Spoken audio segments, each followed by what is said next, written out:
இப்போ என்ன பார்க்க போகிறோம் அப்படின்னா டிஎன்பிஎஸ்சி குரூப் 4ல் 6ஆம் வகுப்புலேருந்து 10ஆம் வகுப்பு வரை உள்ள தமிழ் இலக்கணத்தோட சிலபஸ் ஃபுல்லாக அப்படியே நான் வந்து ஒரு நோட் பேடில் எழுதியிருக்கேன். ஸோ நீங்களும் இதை அப்படியே காப்பி பண்ணிக்கோங்க. இதனால் நமக்கு என்ன யூசேஜ் அப்படின்னு பார்த்தீங்கன்னா, நம்ம என்னென்ன டாபிக் கவர் பண்ணியிருக்கோம் அப்படிங்கிறது வந்து நமக்கு தெரியும். ரிவைஸ் பண்ணுறதுக்கும் ஈஸியாக இருக்கும். நம்ம கொஷின் ஆன்சர் மட்டும் படிக்கிறத விட இலக்கணத்தை பொறுத்த வரைக்கும் நம்ம இந்த மாதிரி புரிஞ்சுக்கிட்டு கொஞ்சம் படிக்கிறப்போ கண்டிப்பாக நமக்கு எந்த பேஜ்லேருந்து எந்த மாதிரி கொஷின் கேட்டாலும் நமக்கு வந்து ஃபிங்கர் டிப்பில் நம்மளால் கண்டிப்பாக அதில் வந்து கிளிக் பண்ணி பண்ண முடியும். ஸோ அதுக்காக தான் இலக்கணத்தை பொறுத்த வரைக்கும் நம்ம ஒரு பேசிக் நாலேஜ் நமக்கு இருக்கிறது கண்டிப்பாக அவசியம். ஸோ நம்ம வந்து ஒன் பை ஒன்னாக இந்த டாப்பிக்கை கவர் பண்ணுவோம். கண்டிப்பாக நம்ம வந்து விவோ எக்ஸாமை நம்ம கிளியர் பண்ணுவோம் அப்படின்ற ஒரு முழு நம்பிக்கையோட இந்த பேஜை நான் ஸ்டார்ட் பண்ணியிருக்கேன். ஸோ கண்டிப்பாக எல்லோரும் நம்ம இந்த வீடியோ பார்க்குற எல்லோரும் ஒரு உத்வேகத்தோடு செயல்பட்டு படிக்கிறீங்கன்னு எனக்கு நல்லா தெரியுது. ஸோ ஃபஸ்ட்டு நம்ம பார்க்குற டாபிக் வந்து பெயர்ச்சொல். இதில் உள்ள எல்லா டாப்பிக்கும் நீங்கள் வந்து நோட் பண்ணிக்கோங்க. ஒன் பை ஒன்னாக நம்ம முடிக்க நம்ம வந்து டிக் பண்ணிகிட்டே வந்தோம். லாஸ்ட்டில் நம்ம வந்து கொஷின் பேங்க் அட்டாச் பண்ணும்போது நமக்கு வந்து இன்னும் ஹெல்ப்பாக இருக்கும். ஓகே, ஃபஸ்ட்டு நம்ம பெயர்ச்சொல்னா என்ன, அதனுடைய முழு விளக்கத்தை வந்து நம்ம இந்த வீடியோவில் பார்ப்போம். ஃபஸ்ட்டு பெயர்ச்சொல்னா என்ன அப்படின்னு பார்த்தீங்கன்னா, சிம்பிளாக நம்ம ஞாபகம் வச்சுக்கோம். பெயரை குறிக்கிறது தான் பெயர்ச்சொல். எதோட பெயரை குறிக்கிறது? ஒரு உயிருள்ள பொருளாக இருந்தாலும் சரி, உயிரற்ற பொருளாக இருந்தாலும் சரி, அதனுடைய பெயரை குறிப்பிட்டு சொல்கிறது பெயர்ச்சொல் அப்படின்னு ஞாபகம் வச்சுக்குவோம். இதில் வந்து இதோட டேர்ம்ஸாக என்ன சொல்லியிருக்காங்கன்னா, மனிதன், விலங்கு, ஒரு பொருள், இடம், காலம், குணம், செயல் ஆகியவற்றோட பெயரை குறிக்கிறது தான் பெயர்ச்சொல் அப்படின்னு டேர்ம்ஸோடு சொல்லியிருக்காங்க. இதில் வந்து முக்கியமாக என்ன சொல்லியிருக்காங்க அப்படின்னு பார்த்தீங்கன்னா, இதோட கொஷின் அடிக்கடி இதில் வந்து இம்பார்ட்டண்ட்டாக இதில் என்ன கேட்குறாங்கன்னா, பெயர் சொல்லின் வகை அப்படின்னா நம்மளுக்கு வந்து கொஷின் பேங்க்கில் கேட்பாங்க. ஸோ நமக்கு வந்து 6 அப்படிங்கிறது வந்து நம்மளுக்கு வந்து தெரிஞ்சிருக்கணும். ஓகேவா? பெயர் சொல்லின் வகை 6 வகைப்படும். அது என்னென்ன அப்படின்ட்டுன்னு நம்ம ஒன் பை ஒன்னாக பார்ப்போம். பொருட்பெயர், இடப்பெயர், காலப்பெயர், சினைப்பெயர், குணப்பெயர், தொழிற்பெயர். இந்த 6 தான் வந்து ஒரு பெயர்ச்சொல் அப்படின்னு சொல்கிறாங்க. பெயர்ச்சொல் எத்தனை? 6 வகைப்படும். இந்த 6மே என்னென்ன அப்படின்ட்டுன்னு ஒரு ஹிண்ட்டில் நான் வந்து எக்ஸ்பிளைன் பண்ணுறேன். பொருட்பெயர் அப்படிங்கிறது வந்து ஒரு பொருளோட பெயரை குறிக்கிறது. இடப்பெயருங்கிறது ஒரு இடத்தோட பெயரை குறிக்கிறது. காலப்பெயருங்கிறது ஒரு காலத்தோட பெயரை குறிக்கிறது. இதில் வந்து நம்ம கொஷின்லேயே நம்ம வந்து இந்த மாதிரி நம்ம சேர்த்து நம்ம புரிஞ்சுட்டு படிக்கக்குள்ள நமக்கு வந்து கொஷினாக கேட்கக்குள்ள நம்ம வந்து மெர்ஜ் பண்ணி நம்மளால் கண்டிப்பாக ஆன்சர் பண்ண முடியும். நெக்ஸ்ட்டு சினைப்பெயர் அப்படிங்கிறது சினை. இப்போ நம்ம இந்த 3க்கும் நம்ம பேர்லேயே சொல்லிட்டோம். இந்த சினைப்பெயர் அப்படிங்கிறது என்ன அப்படின்னா, ஒரு விலங்கு அல்லது மனிதன், அதாவது உயிருள்ள பொருளோட உடல் உறுப்புகளின் பெயரை குறிப்பது தான் வந்து சினைப்பெயர். இது மாதிரி நம்ம வந்து ஹிண்ட் மாதிரி நம்ம ஞாபகம் வச்சுக்கிறப்போ கண்டிப்பாக நம்மளால் கிளியர் பண்ண முடியும். நெக்ஸ்ட்டு வந்து குணப்பெயர். குணம்னு நம்ம பேரில் இருக்குது. குணம்ங்கிறது என்னென்னா, ஒரு மனிதனுடைய அவனோட குணம், அவனோட தன்மை, அவன் நல்லவனா கெட்டவனா, அவன் எப்படியாப்பட்டவன், வீரமுடையவனா அப்படின்னு அவனுடைய பண்பை விளைவிச்சு கூறுறதான் குணப்பெயர். நெக்ஸ்ட்டு வந்து தொழிற்பெயர். தொழில் பெயர் அப்படின்னா அவனுடைய ஒரு மனிதனுடைய தொழிலை குறிப்பது அப்படின்ட்டுன்னு பொருள். ஃபார் எக்ஸாம்பிள் வந்து இப்போ தொழிற்பெயருங்கிறது வந்து ஒருத்தவன் வந்து ஒரு டீச்சர் வேலை பார்க்குறான். அவனால் வந்து அது தொழிற்பெயரா அப்படின்னா கிடையாது. இந்த இடத்துல நம்ம புரிஞ்சிக்க வேண்டியது என்ன அப்படின்னா, பொருட்பெயருக்கும் தொழிற்பெயருக்கும் நிறைய ஒரு 2 சிமிலாரிட்டி நம்ம வந்து கன்ஃப்யூஸ் ஆகும். அதுதான் இந்த இடத்துல நம்ம வந்து கிளியர் பண்ணணும். ஸோ எதுக்கு இந்த 2 மட்டும் நான் பர்டிகுலராக சொல்கிறேன்னா, இந்த 2மே நம்மளை வந்து கன்ஃப்யூஸ் பண்ணுற மாதிரி இருக்கிறனால இந்த 2 பற்றி ரிலேட்டடாக எக்ஸாமில் அடிக்கடி கேட்குறாங்க. இப்போ பொருட்பெயர் அப்படிங்கிறது வந்து இப்போ ஃபார் எக்ஸாம்பிள் வந்து ஆசிரியர் அப்படின்னு வச்சுப்போம். ஆசிரியருங்கிறது வந்து ஏன் பொருட்பெயர்? இது வந்து ஒரு தொழில் தானே, நம்ம தொழில் பெயர் தானே சொல்லணும் அப்படின்னு நமக்கு தெரியும். நம்ம யோசிப்போம். ஆனால் இங்கே என்ன சொல்கிறாங்கன்னா, ஆசிரியர்னு யாரை சொல்லுவோம்? ஒரு மனிதன் ஒரு வேலை செய்கிறான். அவன் என்ன வேலை செய்கிறான்? ஆசிரியர்ன்ற ஒரு வேலையை செய்கிறான். யார் செய்கிறது? மனிதன் தானே செய்கிறான். ஸோ மனிதனை குறிக்கிறது என்ன? இங்கே நம்ம பார்த்துருக்கோம்ல, பெயர் சொல்னா என்ன? மனிதனோட பெயரை குறிக்கிறதுனால தான்.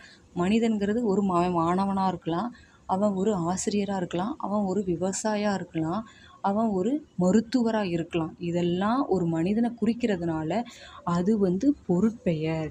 இப்போ இதுவே தொழில் பெயர் அப்படிங்கிறது வந்து என்னன்னா, இப்போ ஆசிரியருங்கிறது வந்து அந்த செயலை குறிக்கிறது. ஆசிரியரோட செயலை குறிக்கிறது தான் தொழிற்பெயர். ஃபார் எக்ஸாம்பிள் வந்து ஆசிரியர் வந்து என்ன பண்ணுவாங்க, பாடம் எடுப்பாங்க. ஸோ பாடம் எடுக்கிறது, ஓடுதல், படித்தல்.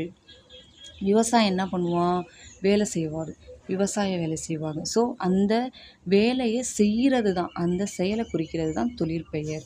ஓகேவா? இது வந்து நமக்கு வந்து மைண்டில் இருந்துச்சுன்னா நெக்ஸ்ட்டு நம்ம வந்து நான் சொல்லும்போது உங்களுக்கு வந்து ஈஸியாக இருக்கும். ஓகே. நெக்ஸ்ட்டு வந்து பொருட்பெயர். நான் இப்போ சொன்னது தான் அப்படியே எக்ஸ்பிளைன் பண்ணி உங்களுக்கு கொடுத்துருப்பேன். ஸோ இதை நீங்கள் பார்க்கல உங்களுக்கு இன்னும் ஈஸியாக இருக்கும். பொருட்பெயர் அப்படின்னா என்ன? பெயர் அப்படின்னா என்ன அப்படின்னா, உயிருள்ள மற்றும் உயிரற்ற பொருள்களின் பெயரை குறிக்கும் சொல் தான் பொருட்பெயர். அதான் சொன்னேன்னு, மனிதன், விலங்கு, மேசை இதெல்லாம் வந்து உயிருள்ள பொருள், இது வந்து உயிரற்ற பொருள். இதனுடைய பெயரை குறிக்கிறது பொருட்பெயர். நெக்ஸ்ட்டு வந்து இதனுடைய முக்கியமான நம்ம என்ன நினைவு குறிப்பாக வச்சுக்கணும் அப்படின்னு பார்த்தீங்கன்னா, நினைவு குறிப்பாக நம்ம என்ன வச்சுக்கணும் அப்படின்னு பார்த்தீங்கன்னா, கண்ணால் காணக்கூடிய எந்த பொருளின் பெயரும் வந்து பொருட்பெயர் அப்படிங்கிறத நம்ம மைண்டில் வச்சுக்கணும். ஓகேவா? இதுதான் வந்து பொருட்பெயரோட விளக்கம். நெக்ஸ்ட்டு வந்து பொருட்பெயருக்கு உண்டான ஒரு 2 கொஷினோட நம்ம பார்த்துட்டோம்னா நமக்கு இன்னும் கிளியராக இருக்கும். இப்போ பொருட்பெயரோட 2 கொஷின். புத்தகம் என்பது எந்த வகை பெயர்? இதில் வந்து என்னென்ன ஆப்ஷன், 4 ஆப்ஷன் கொடுத்துருக்காங்க. 1 இடப்பெயர், இன்னொன்று காலப்பெயர், இன்னொன்று பொருட்பெயர், இன்னொன்று குணப்பெயர். இப்போ இடத்தை குறிக்கிறதுனால அது இடப்பெயர், காலத்தை குறிக்கிறதுனால இது வந்து காலப்பெயர். இப்போ புத்தகம்ங்கிறது வந்து உயிரற்ற பொருள். ஸோ இதோட பெயரை குறிக்கிறது வந்து எது?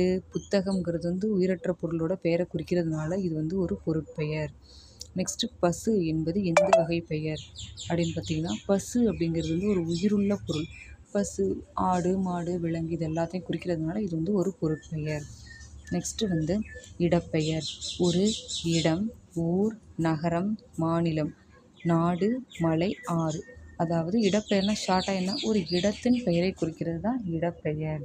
ஃபார் எக்ஸாம்பிள் வந்து சென்னை, தமிழ்நாடு, இந்தியா, காவிரி ஆறு, இமயமலை இதெல்லாம் வந்து ஒரு இடத்துல லொக்கேட் ஆகியிருக்க ஒரு பிளேஸை பற்றி நம்ம சொல்கிறதுனால இது வந்து ஒரு இடப்பெயர்.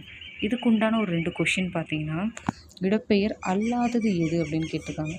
இந்தியாங்கிறது ஒரு இடத்தை குறிக்கிறது, கோயம்புத்தூருங்கிறது ஒரு இடத்தை குறிக்கிறது, இமயமலைங்கிறது ஒரு இடத்தை குறிக்கிறது. புத்தகம்ங்கிறது எதை குறிக்கிறது? புத்தகம்ங்கிறது ஒரு பொருளை குறிக்கிறது. ஸோ இது வந்து பொருட்பெயரை சேர்ந்தது. அப்போ வந்து இந்த இடத்துல இதுதான் கரெக்டான ஆன்சர். பள்ளி என்பது என்ன? ஸ்கூலுங்கிறது வந்து ஒரு இடத்தை குறிக்கிறது. இந்த இடத்துல வந்து இது வந்து இடப்பெயராக சொல்லுவோம். ஓகேவா? நெக்ஸ்ட்டு காலப்பெயர். காலப்பெயர்னால் சிம்பிளாக நம்ம என்னத்தை ஞாபகம் வச்சுக்கணும், காலத்தை குறிக்கிறது காலப்பெயர். காலத்தில் என்னென்ன வரும்? நேரம் வரும், காலமும் வரும். ஸோ இதுதான் காலப்பெயர். காலை, மாலை, இரவு, நேற்று, இன்று, பகல், வைகறை பொழுது இந்த மாதிரி உள்ள எல்லாமே வந்து காலத்தை குறிக்கிறது. இதுக்குண்டான 2 எக்ஸாம்பிள்னு பார்த்திங்கன்னா, கீழ்கண்டவற்றில் காலப்பெயர் எது அப்படின்னு கேட்டிருக்காங்க. நமக்கே தெரியும். இப்போ 4 ஆப்ஷனை பார்க்கும்போதே நமக்கு மற்ற ஆப்ஷனோட ஆன்சர் நமக்கு தெரிஞ்சிச்சுன்னா இதுக்குண்டான ஆன்சர் நமக்கு கிளியராக தெரிய ஆரம்பிச்சிடும். இப்போ மரம்ங்கிறது வந்து என்ன? ஒரு உயிருள்ள பொருள். மரம்ங்கிறது ஒரு உயிருள்ள பொருள் தான். உயிருள்ள பொருளோட பெயரை குறிக்கிறது. சென்னைங்கிறது ஒரு இடத்தோட பெயரை குறிக்கிறது. அன்புங்கிறது ஒரு குணத்தை குறிக்கிறது. அதாவது ஒரு மனிதனோட குணத்தை குறிக்கிறது. ஸோ இதெல்லாம் வந்து பொருட்பெயராக இருக்குது. பொருட்பெயர் இடப்பெயராக இருக்குது. இது குணப்பெயராக இருக்குது. அப்போ இது மாலைங்கிறது காலப்பெயர். நீங்கள் சொல்ல நமக்கு நேராகவே தெரியுது, தெரிஞ்சால் இன்னும் நல்லது. பட் இருந்தாலும் மற்ற கொஷினோட நம்ம எக்ஸ்ப்ளனேஷன் தெரிஞ்சுக்கிட்டோம்னா வேறு மாதிரி ட்விஸ்ட் பண்ணி கேட்டால் கூட நம்மளால் கண்டிப்பாக எழுத முடியும். அடுத்து நாளை எந்த வகை பெயர்? நாளைங்கிறது காலப்பெயர். நெக்ஸ்ட்டு வந்து சினை பெயர். சொன்னேன்னு ஒரு உயிருள்ள பொருளோட உடல் உறுப்புகளை பற்றி குறிக்கிற சொல்லு தான் வந்து சினைப்பெயர். மனிதனாக இருக்கட்டும், விலங்காக இருக்கட்டும், அதனுடைய உடல் உறுப்புகளின் பெயரை குறிக்கும் சொல்.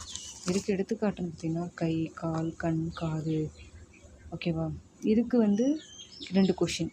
சினைப்பெயர் அப்படிங்கிறது வந்து காது, விரல் அப்படிங்கிறது மனிதனுடைய உறுப்பு. ஸோ இதுவும் வந்து சினைப்பெயர். நெக்ஸ்ட்டு வந்து குணப்பெயர். மனிதனுடைய குணத்தை குறிக்கிறது குணப்பெயர். அதாவது அவனுடைய அழகு, தன்மை, வீரம், பண்பு இது எல்லாத்தையும் குறிக்கிறது தான் குணப்பெயர். குணப்பெயர் கீழ்கண்டவற்றில் குணப்பெயர் எது? அன்பு அப்படிங்கிறது குணப்பெயர். இதில் கைனா என்ன? சினைப்பெயர். சென்னைங்கிறது இடப்பெயர். மாலைங்கிறது காலப்பெயர். வீரம் என்பது ஒரு மனிதனுடைய தன்மையை குறிக்கிறது. ஸோ இது வந்து குணப்பெயர். நெக்ஸ்ட்டு வந்து தொழிற்பெயர்னா என்ன? ஒரு செயலை பெயராக குறிக்கும் சொல் தான் தொழிற்பெயர். நான் ஃபஸ்ட்டே சொல்லியிருப்பேன். ஒரு தொழிலோட செயலை குறிக்கிறது வந்து தொழிற்பெயர். ஒரு செயலை ஒரு இப்போ ஆசிரியர் அப்படிங்கிறது வந்து பொருட்பெயர். மனிதனோட பெயரை குறிக்கிறது பொருட்பெயர். அதனுடைய செயலை குறிக்கிறது தொழிற்பெயர். ஆசிரியர் பாடம் பாடம் சொல்லிக் கொடுப்பாங்க. விவசாயி வந்து விவசாய வேலை செய்வாங்க. அந்த மாதிரி டேர்ம்ஸோடு வந்துச்சு அப்படின்னா இதுக்கு வந்து நமக்கு வந்து தொழிற்பெயர். ஃபார் எக்ஸாம்பிள் படித்தல், ஓடுதல், பாடுதல் அப்படிங்கிறது வந்து தொழிற்பெயரை குறிக்கும். கீழ்கண்டவற்றில் தொழிற்பெயர் எது? ஓடுதல். படித்தல் என்பது தொழிற்பெயர். படிக்கிறதுங்கிறது வந்து ஒரு செயலை தானே குறிக்கிறது. படிச்சுக்கிட்டு இருக்காப்புல ஒருத்தவங்க அப்படின்னா அவங்க வந்து ஒரு செயலை செஞ்சிட்ருக்காங்க. ஸோ அது வந்து தொழிற்பெயரை குறிக்கும். ஓகேவா? இதில் வந்து உங்களுக்கு ஏதாவது டவுட்டு அப்படின்னா கண்டிப்பாக நீங்கள் வந்து கமெண்ட் செக்ஷனில் கேளுங்க. நான் உங்களுக்கு ஃபுல்லாக என்ன டவுட்டாக இருந்தாலும் கிளியராக நான் சொல்கிறேன். நெக்ஸ்ட்டு வந்து இதை ஃபுல்லாக வந்து இந்த 6 பெயர் சொல் இருக்குல்ல, பொருட்பெயர், இடப்பெயர், காலப்பெயர், சினைப்பெயர், குணப்பெயர், இது எல்லாத்துக்கும் உண்டான கொஷின் ஆன்சர் ஒரு 10 கொடுத்துருக்கேன் உங்களுக்கு. இதோட அட்டாச் பண்ணியிருக்கேன். அதை நீங்கள் ஓவர்வியூ பண்ணும்போது இன்னும் நீங்கள் இதில் என்ன புரிஞ்சுக்கிட்டீங்கிறத அதை அப்ளை பண்ணி கண்டிப்பாக வந்து இதுலேருந்து உங்களுக்கு ஒரு நல்ல கிளியர் கட்டான ஒரு இது கிடைக்கும். ஸோ அதையும் மிஸ் பண்ணாமல் இதில் அட்டாச் பண்ணியிருக்கேன் பாருங்கள். Thank you for all.